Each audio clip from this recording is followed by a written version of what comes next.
A Rádio Band News FM dá sequência à série de entrevistas com pré-candidatos ao governo de São Paulo e hoje é a vez de a gente acompanhar mais propostas, dessa vez de Felício Ramute, pré-candidato pelo PSD, que está conosco aqui no estúdio. Obrigada por aceitar nosso convite, um bom dia. Bom dia, Sheila, bom dia, Ivan, é vocês que nos acompanham na Band News FM. É um prazer falar sobre política e gestão.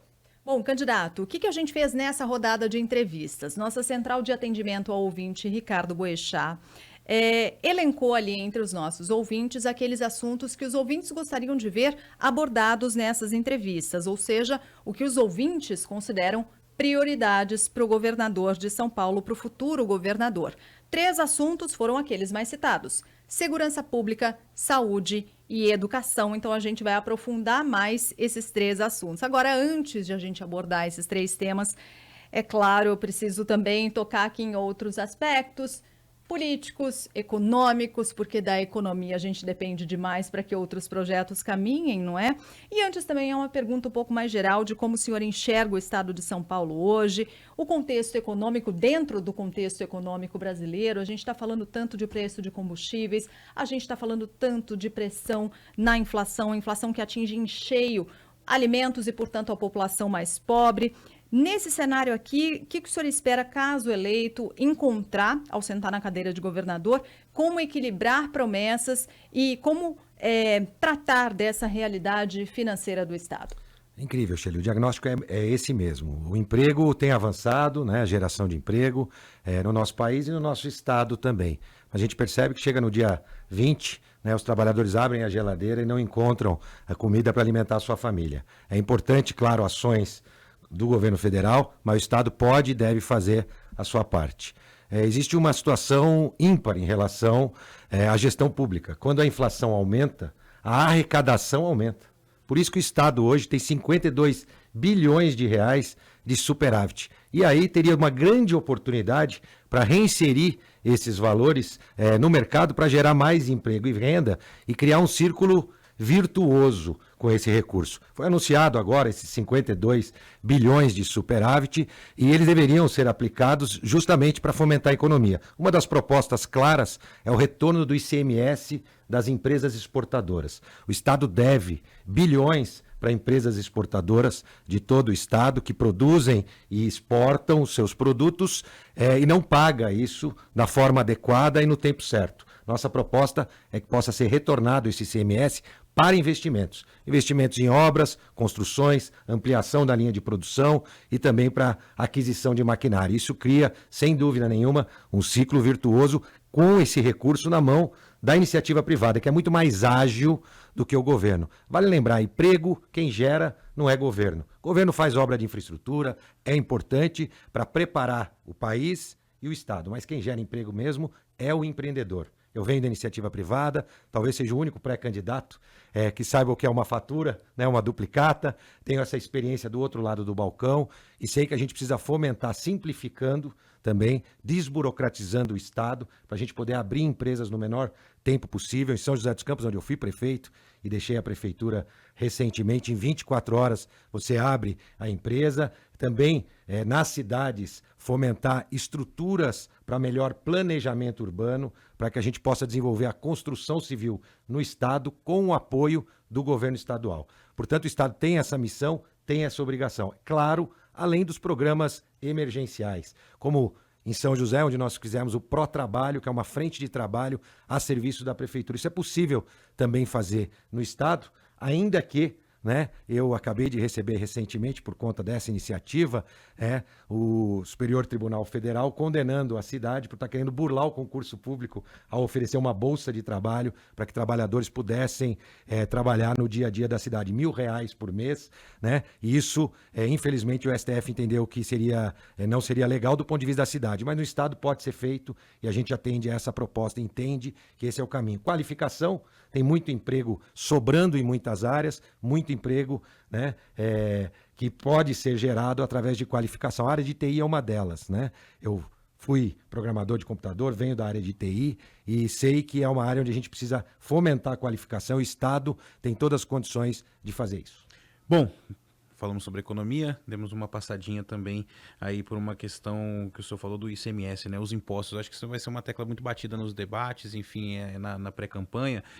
Há espaço para reduzir imposto hoje, né? O senhor falou que a população pobre acaba pagando mais por isso, e que o Estado continua arrecadando muito. O senhor enxerga espaço? A gente vive uma guerra fiscal entre os estados, né? Isso é uma discussão em âmbito federal. O que é possível fazer para aliviar um pouco também essa carga tributária, mas lá na ponta, né, do cidadão? O Estado recentemente perdeu empresas para Extrema, em Minas Gerais, para Manaus, por conta dessa guerra fiscal. É preciso usar inteligência para a gente poder retornar esse ICMS para alimentar a economia. Eu dei um exemplo dos créditos de exportação. Vou dar outro exemplo de uma proposta real, que é o cashback para os caminhoneiros autônomos. 25% do diesel é ICMS. Então, o caminhoneiro autônomo do Estado de São Paulo, usando a estrutura da nota fiscal paulista, que já existe, né, pode indicar o seu CPF, que já é cadastrado na NTT de caminhoneiro autônomo, consumir esse combustível dentro do Estado de São Paulo, gerando ainda mais impostos e empregos aqui, e retornar de 20% a 30% do ICMS para ele. Nós estamos falando por volta aí de 5% até 8% que pode retornar para o bolso desse caminhoneiro autônomo. Por que essa proposta para o caminhoneiro autônomo? Porque ele não tem ganho de escala para comprar seus materiais, fazer a sua manutenção, não para as transportadoras. Os transportadores, quando vai comprar um pneu, compra 100 pneus. O caminhoneiro autônomo tem muito mais dificuldade. Então, essa é uma proposta real de retornar o ICMS do diesel, né, para os caminhoneiros autônomos. Existe uma outra proposta que nós já temos preparada, e aqui passo a divulgá-la hoje, que é o retorno de ICMS para investimento de bares, restaurantes e padarias em geração de energia solar, autogeração de energia. 25% da energia também ICMS. É possível retornar parte deste valor para que a gente possa auxiliar esses estabelecimentos que sofreram tanto na pandemia para colocar e instalar um sistema de autogeração de energia fotovoltaica, né? Energia solar, para que ele possa, inclusive, economizar na sua conta de luz e gerar mais emprego, contratar mais gente para o seu balcão da sua padaria, mais um garçom para o seu restaurante. São duas propostas efetivas, não de redução do ICMS, mas de retorno para fomentar a economia. Vamos agora passar para os temas citados pelos nossos ouvintes. Como eu disse no comecinho da entrevista, os 3 temas mais solicitados pelos nossos ouvintes que querem ver esses assuntos sendo abordados são segurança pública, saúde e educação. Começando por segurança pública, os dados são preocupantes e a gente sente isso no contato direto com os ouvintes que estão mais preocupados. Crimes de furto, roubo, homicídios cresceram agora no mês de março. Quando a gente olha para os números, por exemplo, os furtos em março subiram 52% na comparação com o ano passado, roubos 22% de alta. Homicídios dolosos cresceram um pouco, mas cresceram de 237 para 241 e os culposos de 16 para 25 casos. E tem o caso dos latrocínios, né, que é o roubo seguido de morte, que embora não tenha crescido, a gente nota entre os nossos ouvintes uma preocupação muito grande em relação a isso e não poderia ser diferente. O que o senhor enxerga como prioridade diante desse cenário aqui na segurança, como fazer com que a sensação de segurança do morador de São Paulo seja efetiva, seja uma realidade? Bom, primeiro eu vou contar um pouquinho da experiência do que eu já realizei e como isso pode ser reproduzido no estado de São Paulo. São José dos Campos, cidade que eu fui prefeito, 5 anos e 3 meses, deixei há pouco, está na região mais violenta do estado de São Paulo, o Vale do Paraíba. Mas a cidade de São José dos Campos, no ano de 2020, foi a cidade acima de 500 mil habitantes, com o menor número de homicídios e latrocínios do Brasil por habitante. Mas como nós chegamos nisso? Primeiro, integração das forças de segurança. E não é uma integração de CNPJs ou mudanças de secretarias, algo que outros pré-candidatos defendem. Não, é a integração das propostas, sentar à mesa. Isso é boa política aliada à boa gestão. Fiz isso como prefeito. Imagina você numa cidade de 750 mil habitantes, o comandante da Polícia Militar não conhecia o delegado seccional da Polícia Civil. Então eu me reunia com Polícia Militar, Polícia Civil, Polícia Federal, Rodoviária Federal, Rodoviária Estadual, Guarda Civil Municipal, todos juntos, deixando as vaidades de lado e trabalhando para o cidadão. O servidor tem como missão trabalhar para as pessoas, trabalhar para a nossa gente. E é isso que eu defendo. Integração das forças de segurança, estimular isso nas cidades, implantação de câmeras. Em São José nós implantamos 1.000 câmeras de segurança com inteligência, reconhecimento facial, leitor de placa, portais eletrônicos de segurança. Isso reduziu, ao contrário, na contramão do Estado, todos os indicadores de segurança de São José dos Campos. Então, essas câmeras, a nossa proposta é implantar 30 mil câmeras no estado de São Paulo. E aí vocês podem me perguntar, mas quantas câmeras pertencem ao município? Nenhuma.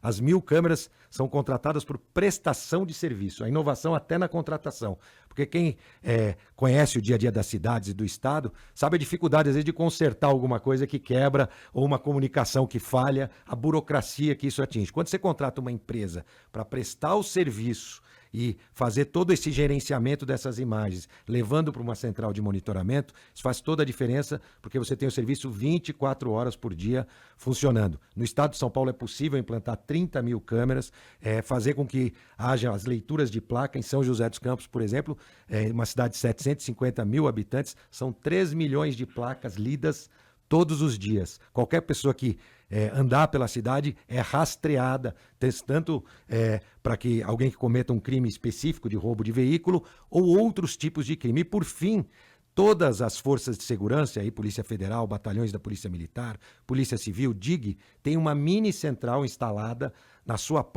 no seu próprio departamento, onde ele pode fazer o trabalho investigativo, recuperando essas imagens e fazendo com que o índice de assertividade das investigações seja muito maior que o estado de São Paulo. Então, integração, 30 mil câmeras, valorização dos salários iniciais da Polícia Civil e da Polícia Militar e investimento em infraestrutura para a Polícia Civil. A Polícia Civil está sucateada, Campos do Jordão funciona num trailer, várias cidades eu fui visitar a delegacia que não tem a mínima condição de trabalho para aqueles servidores que ali estão.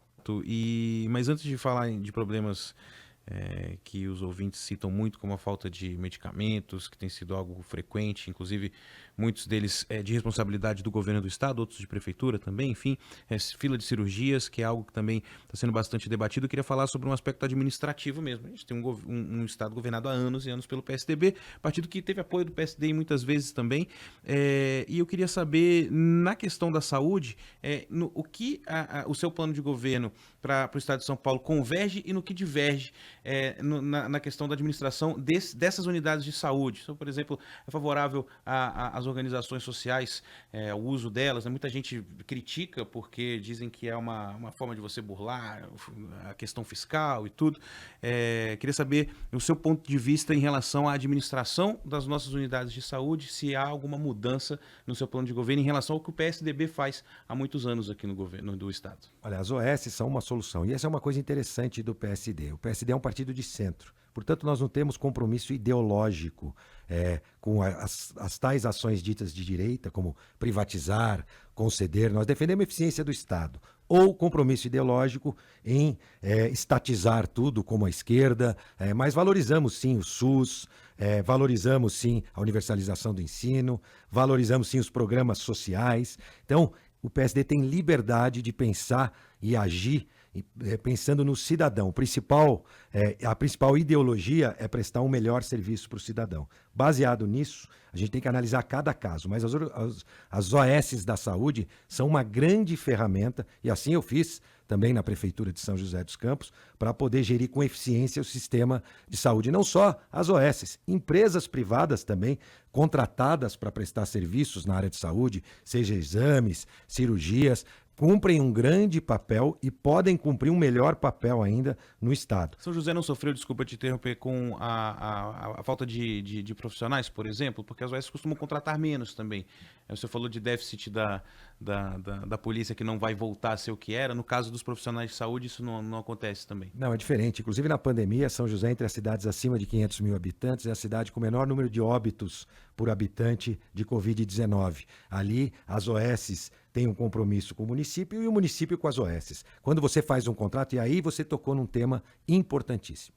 O Estado de São Paulo tem uma grande infraestrutura de saúde. Você não precisa construir mais nada. Ainda que nós estamos agora no ano estadual da inauguração da Pedra Fundamental, né? Eu tive em Franca, Pedra Fundamental de Hospital Regional. Tive em outra cidade, Pedra Fundamental de Hospital Regional. Então, não existe necessidade de novas construções de equipamentos públicos para a saúde. A gente tem que aproveitar a estrutura já existente do Estado. Os hospitais regionais estão ociosos. Os contratos com a OS, eu, por exemplo, posso citar 2, que eu conheço bem os contratos, o de Caraguatatuba, o de São José dos Campos, estão ociosos. Grande infraestrutura que atende pouco o cidadão. A própria rede Luci Montoro, que atende as pessoas que têm algum tipo de acidente, com deficiência, é ociosa, né? Faz um trabalho de excelência, mas podia fazer muito mais. Qualquer momento que você for em qualquer unidade dessa rede, você vai encontrar vazio, assim como os hospitais. Então você precisa ampliar os contratos. As organizações sociais, elas cumprem contratos que são determinados pelo poder público. Então, se você quer ampliar o número de profissionais envolvidos, você deve ampliar os contratos. Inclusive, a prestação de contas tem que ser transparente, porque as organizações sociais não ganham por mês, elas ganham uma contrapartida e tem que prestar conta que aquilo foi investido, seja em equipamentos, insumos ou com a própria mão de obra. Então, precisa ter um grande controle. Infelizmente, a gente vê que tem péssimas organizações sociais na área de saúde que até levam para esse tipo de contratação um nome ruim, mas nós não temos que nos ater aos maus profissionais, seja em que áreas forem, ou as más empresas, ou empresas corruptas, seja na saúde, na educação, enfim, nós precisamos focar naquilo que é bom e as OS são sim uma grande solução. Então o que eu defendo para a saúde, para ser bem direto e específico nesse tema, é ampliação dos contratos com os hospitais filantrópicos já existentes, os hospitais regionais que precisam ter maior oferta de serviços com contratação de serviços. Político às vezes não gosta de fazer muito isso, porque não tem fita para cortar, né? Não tem aquela inauguração. Aliás, na pandemia nós construímos um hospital lá em São José dos Campos em 35 dias, não aquele de barraca, né? Um hospital definitivo, feito em construção off-site. Nós vamos falar disso já na área de educação, por incrível que pareça. Mas na área de saúde, ampliar os contratos dos hospitais. Farmácia de alto custo, você falou aqui. Falta medicamento para a gente que é transplantado, no estado mais rico da federação. E é um planejamento simples, porque aquele transplantado vai precisar daquele medicamento para o resto da vida. Alguém que tem uma doença degenerativa precisa daquele medicamento para o resto da vida, que é de responsabilidade do Estado.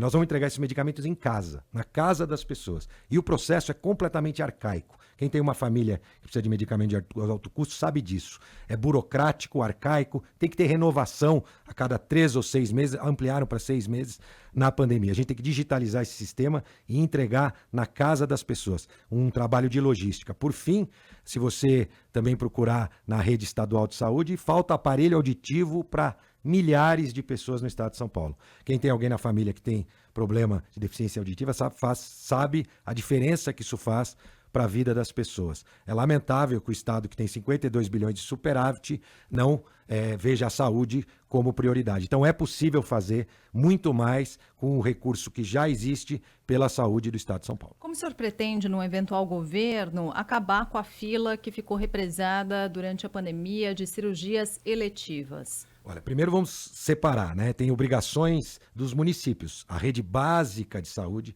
parte de cirurgias de alguns municípios, as cirurgias de baixa complexidade, são obrigações do município. Cirurgias de média, alta complexidade, obrigação do Estado. O que você tem que fazer é ampliando os contratos de prestação de serviço. Muita gente defende os mutirões, né? Desde o primeiro dia que eu assumi como prefeito, eu sempre dizia que o mutirão não é a solução. Quando você faz mutirão, é que você represou uma série de procedimentos por conta da oferta estar desregulada com a demanda. Nós temos um sistema aqui que chama CROSS, parece até uma entidade, é o Sistema de Regulação do Estado de São Paulo. Ele precisa de inteligência, a gente precisa ter e entender bem como está essa fila. Em primeiro lugar, como pode o nosso Estado, o Estado de São Paulo, ter municípios que não têm informatização na saúde. O Estado vai levar desde computadores a sistemas para cidades que não estão informatizadas na área de saúde. Isso é uma obrigação que tem que ser do Estado, não importa se é na UBS, é na rede básica, porque com esses dados você consegue gerir a fila melhor. E por fim, você tem que ampliar momentaneamente a oferta e depois retornar o nível de oferta e demanda para um nível adequado. Aí você deixa de continuar represando. Mas é um fato, a Covid, por conta do adiamento de muitas cirurgias eletivas, acabou represando, sim, uma série, inclusive agravando determinadas doenças. Então, é apenas ampliando as demandas, contratando procedimentos dos hospitais já existentes, sejam eles filantrópicos, os contratos de OS que existem hoje, ou até na rede privada de atendimento.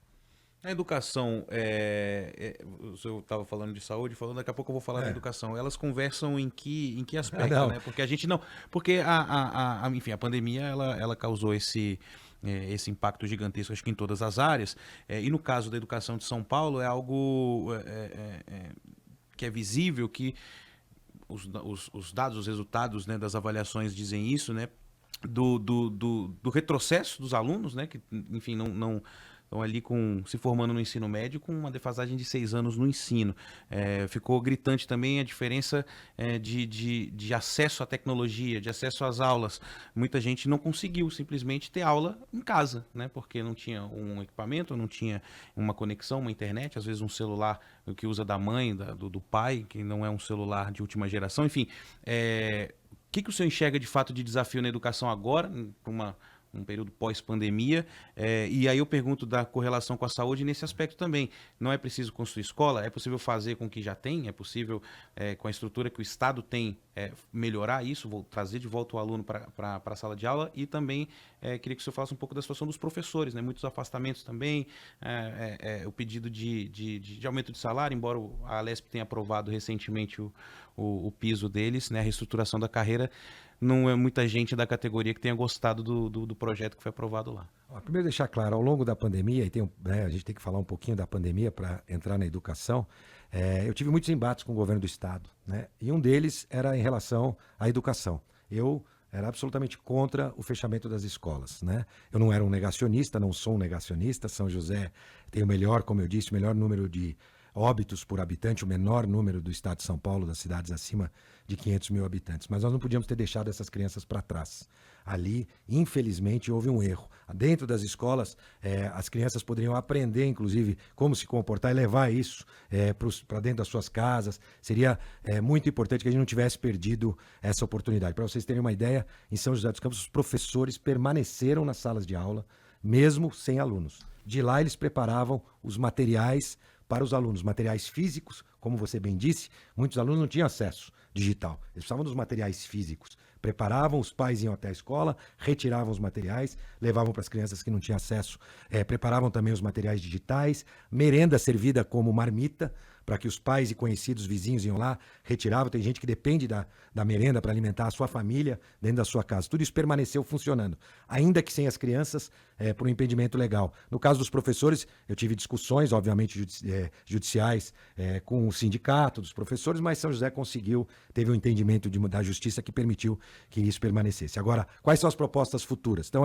infelizmente, a gente tem que encarar agora esse grande problema, como a gente tem feito lá em São José, com grandes projetos que a gente chama de recupera, para tentar recuperar esse tempo perdido. Vale lembrar que São José tem o melhor IDEB do estado de São Paulo, de cidades acima de 500 mil habitantes. 7,1 no ensino fundamental nos primeiros anos. Essa é uma nota de IDEB comparável à de cidades de primeiro mundo, para os anos iniciais. Mas vamos dizer o que a gente propõe e por que eu falei na hora da saúde sobre a educação. Eu estava citando o Hospital de Retaguarda, que foi uma construção que nós fizemos de 3.100 metros quadrados de área total em 35 dias no meio da pandemia. Uma construção definitiva. Está lá hoje, é um hospital infantil, funcionando no mesmo padrão que foi construído aqui no Einstein, no Hospital do M. Boimirim, que pertence à entidade do Einstein, fez a sua expansão aqui. Essa metodologia construtiva nós temos que levar para as creches. A creche é obrigação do município. O Estado deve construir creches. São José nós zeramos a fila de creche. Não tem nenhuma criança para trás. Gerar fila de creche é uma questão de justiça. Não é justo nós deixarmos crianças sem o desenvolvimento cognitivo e a sociabilização na sua primeira infância, do 0 aos 3 anos. Para isso, a gente precisa zerar isso o mais rápido possível. Fui numa inauguração de uma creche construída pelo Estado, demorou 5 anos para ficar pronta, né? Aquela criança já não precisa mais de creche. Esse método construtivo que nós fizemos no hospital em 35 dias, vamos deixar os 35 dias, mas vamos falar que dá para fazer em 6 meses uma creche. O Estado tem que instalar creche, o município doa o terreno, o Estado implanta com muita rapidez nessa metodologia construtiva que eu utilizei lá durante a pandemia e a gente consegue, aí sim, o município oferecendo esse serviço. Então, essa é a primeira proposta, zerar a fila de creche com o apoio dos municípios, porque essa é uma obrigação dos municípios, mas com a construção, com um novo método construtivo e de forma o mais rápido possível. Ensino fundamental, o grande problema do Estado. Qualquer cidade que você for, os pais brigam para colocar seus filhos nas escolas municipais e não nas escolas estaduais. E por quê? Eu estou falando do ensino fundamental primeiro. Porque ela tem uma melhor infraestrutura, dá uma melhor condição de trabalho para os seus professores. Os professores da rede estadual são bons. Tem muitos que, inclusive, dão aula na rede municipal. Mas o resultado da escola municipal passa a ser melhor. A própria condição física da escola é muito ruim. O Estado está muito distante. Então, eu defendo a municipalização das escolas estaduais de ensino fundamental para aquelas cidades que têm infraestrutura para receber esse serviço. Como? O Estado pagando os salários dos professores, né? Também a orientação, os especialistas das escolas do município, sendo de responsabilidade do município, a coordenação pedagógica do município e a infraestrutura e a manutenção do município. E o Estado envia recursos para o município. Se o Estado enviar metade do que ele gasta para os municípios, eles vão fazer muito melhor do que o Estado, né? E ainda vão poder assumir a rede como uma rede única, rede municipal de ensino fundamental 1 e ensino fundamental 2. E aí o Estado foca só no ensino médio, que também é um grande desafio, onde a gente tem que aumentar o ensino profissionalizante e criar métodos para dar sentido para esses jovens nos seus cursos de primeiro, segundo e terceiro ano do ensino médio. Aí o desafio do Estado passa a ser focar no ensino médio e, claro, nas universidades que o Estado também tem. Bom, a gente poderia seguir falando ainda mais sobre educação, saúde, segurança, outros tantos temas, mas o nosso tempo já está estourado. Então, quero agradecer aqui a presença do pré-candidato ao governo de São Paulo pelo PSD, Felício Ramute. Muito obrigada pela presença no nosso estúdio. Até uma próxima. Eu que agradeço a oportunidade, é um prazer falar com vocês e com vocês que acompanham a Band News FM.